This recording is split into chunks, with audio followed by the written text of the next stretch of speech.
Continuing with Shir Yud Gimel, where we started out by talking how the Torah was given to each person according to his abilities, and each person has to learn and accept the Torah according to his abilities and not according to anyone else's. The second part is Bechinat HaMetziut, how we check on reality. And each person's viewpoint is different, how deeply they can understand things, how they understand the world. It doesn't matter if two people know the exact same Torah. Nonetheless, the way they look at the world will be different. Their eyeglasses, so to speak, will be colored differently. And so in many areas, it's a good idea to get a multiple opinions on something before going forward, so that you have a better outlook and understanding of what's happening here. So too, in understanding the world, it's good to consult with people that look at things in a different way, and therefore you get a broader perspective of what's happening. There's a story that 4 blind people are walking on the road, and they run into a roadblock. One guy feels the roadblock in front of him, and he says, we've run across a huge python snake. The other guy feels what's in front of him. He says, you're crazy. We've run across a tree. The other guy says, no. This is a barrier of marble. The 4th guy listens to them all, feels a little bit there, feels a little bit there. And he says, my friends, it's an elephant. One guy felt the trunk. One guy felt a leg. One guy felt a tusk. Each one has a different way of perceiving what's in front of him. So too, every person is blind in some way at looking at the world, in one way or another. And it's only through the help of other people that we're able to get a more complete view of the world. When we're looking at something that's occurring in the world, we're looking at something that's in the world. Talking to others, examining it with other people, consulting with others, and having an opened mind about what you're hearing, right? You can't think, well, this is the way I look at it. This is the way it is. And everyone that looks at it differently, they've just got a perverted way of looking at the world. That doesn't work. You have to hear and think about what they're saying, right, to get a broader perspective. Just like only the 4th guy, the 4th blind person who looked and felt the trunk and the leg and probably the side of the elephant as well, and the tusk, was able to see what was actually in front of him. If you think for a minute that sometimes we are incapable of understanding what is happening. To give an example, if you would travel into the depths of the Amazon jungle, and I believe they're the Yamato Indians that live there that want nothing to do with the outside world. They don't like talking to anyone. But let's say you got them to talk to you, and you showed them your cell phone and your laptop computer, and you tried to explain to them how your cell phone works and how your laptop works and all the wonderful things it could do for you. It would be absolutely impossible. It it would make a wonderful comedy to try and explain what these things could do. And he would probably think the cell phone, it's so smooth like this, it would really skip well over the Amazon, like this would make a great skipping stone. Or something like this, that there would be no vocabulary that could be used to begin to explain what our modern technology does. And sometimes when we encounter people from a very, very different outlook,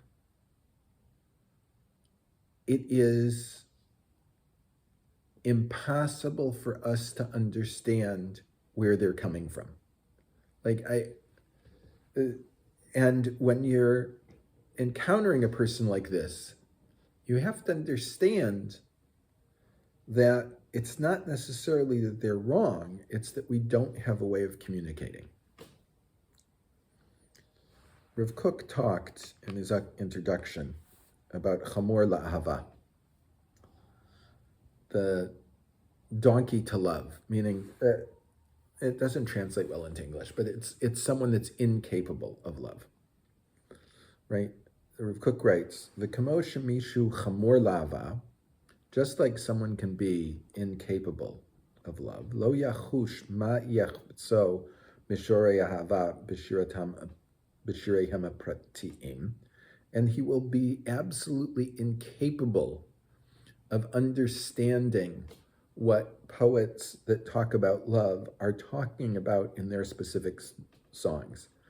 This person is as disconnected from romantic love, ideal love, service to another person, as the native in the jungle of the Amazon is from my cell phone.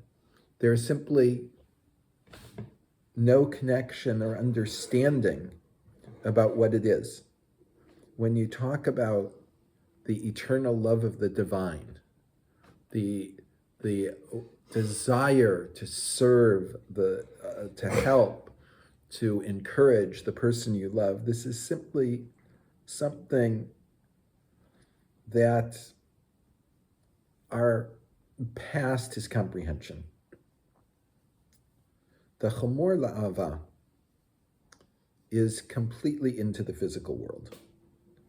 He cannot view love as anything else. He cannot absorb these concepts. Im haya yacholet biyado lashpil es ga'ga'guim, if this person had the ability to bring down the desires of the great poets of love, ad kedei te'imat chusho hagas, until they would only be able to view things in his gross perceptions. Haya oseken b'simchat lev v'nefesh chafetza. He would do this with a very happy heart and great desire. This person, right, because he is so involved in the physical world, he can't accept anything else, right? His limited idea of love between man and a woman, right, is not based on anything except fulfillments of his or her desires, right? What the other person experiences isn't of interest to them. Only their own experience and gratification carries any interest to them. If you try to speak to a person like this, right, about giving to others, right, doing things that have no personal interest to yourself, right, he can't understand it, right? Just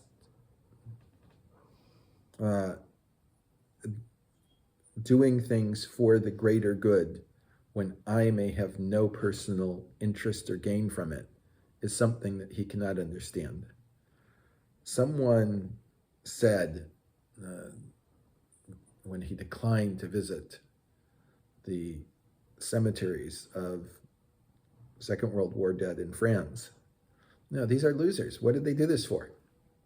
Right? He's incapable of understanding the ideas of doing something for the country, giving up everything for the country, because that is a greater ideal. Samachaim v'samhamaves. There are two ways of relating to them, to things, in a values concept or a physical way. And this can be found in all sorts of things within our lives.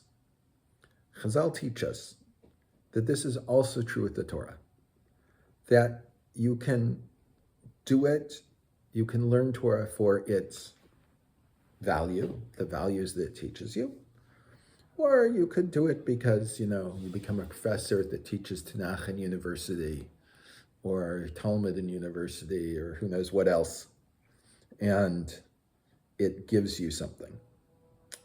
It's interesting, the pasuk says in Dvarim, V'zos Torah asher sam Moshe, and this is the Torah that Moshe put.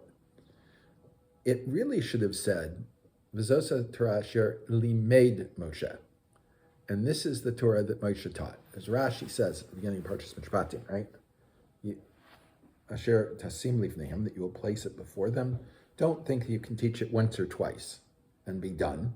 You have to teach it until they understand it at depth, right? So there Rashi uses the language of teaching, not of placing. So why does the pasuk here say sam Moshe, that Moshe Rabbeinu placed it there? So the Gemara in Yuma says, Zacha nase lo samachaim. If you have merit, the Torah becomes samachaim. Sam Moshe, one spelled with the sin, one spelled with the samach. I understand that. The Gemara is aware of that. But it's still saying that the fact that we say sam teaches us something else. That if you have the right merit when you're learning Torah, it's the medicine that gives life. Lo zacha, nasei lo sam misa. And if not, it's the poison of death. Moshe put the Torah before us, right? And the question is, then what do Klal Yisrael do with it? Right? Is it going to be samachaim? Or is it going to be samhamisa? The potion of life or the potion of death? And for whom is it one and for whom is it the other? The Gemara in Tanis says, Kol ha'osek b'Torah lishma, anyone who learns Torah for its own sake, Torah naso le'osam chayim.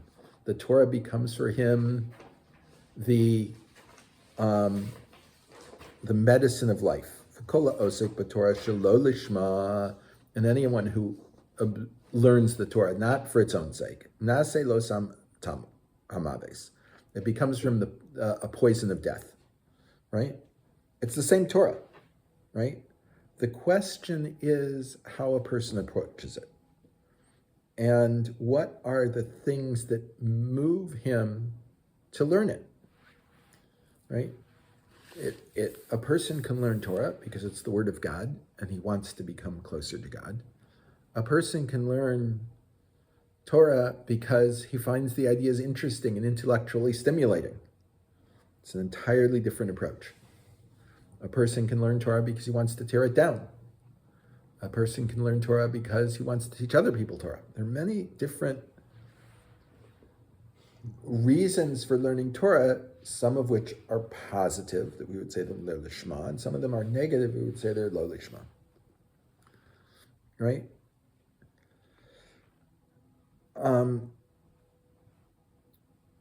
There are all of these things, how you learn the Torah, how you look at the world, depend upon the glasses that you have on, the outlook that you have.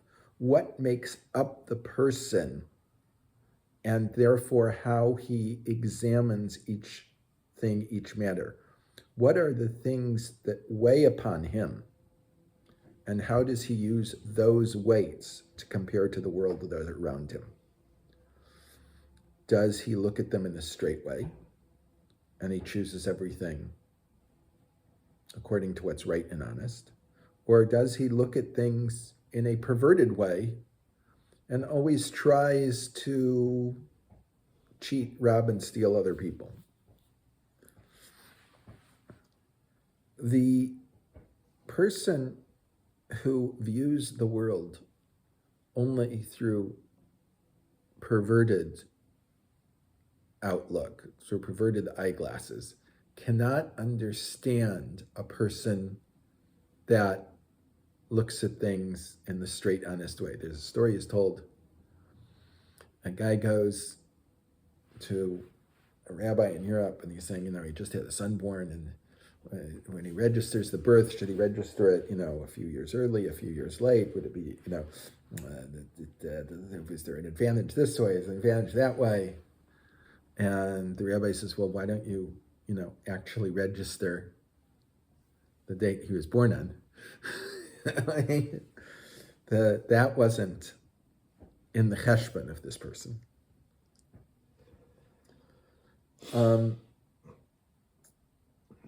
When people are incapable of understanding the concept of love, right? And from one man to another, not talking about homosexuality, but just love of comrades, or the love of man to woman, which can often be perverted and abused. We have seen, unfortunately, problems with this. Rav Kook writes, "V'ken mi shelibo arela," a person whose heart is uncircumcised, unfeeling, sealed off. Umuchrachas liosken, and it must be this way. Mipnei shelo tam litnasei el meromei higyonei hakodesh. He has not had any taste of those things that raise one up to meditations on holiness. V'lo chash me'olam noam or havat tzur. He's never felt the pleasantness of the love of the one that formed all of the worlds. There are people whose hearts are uncircumcised, sealed to all things of holiness and purity. And for them, when they learn the Torah, it's samhamaves, it's a poison of death. We have found people, there have been many stories in the press over the last few years about people who have achieved very, very great heights in their limud Torah. And they have used it for, let us say, all of the wrong reasons. We have had, unfortunately, too many sexual scandals on this. And these are people that are using their Torah to fulfill their own desires versus having a desire to draw closer to HaKadosh Baruch Hu.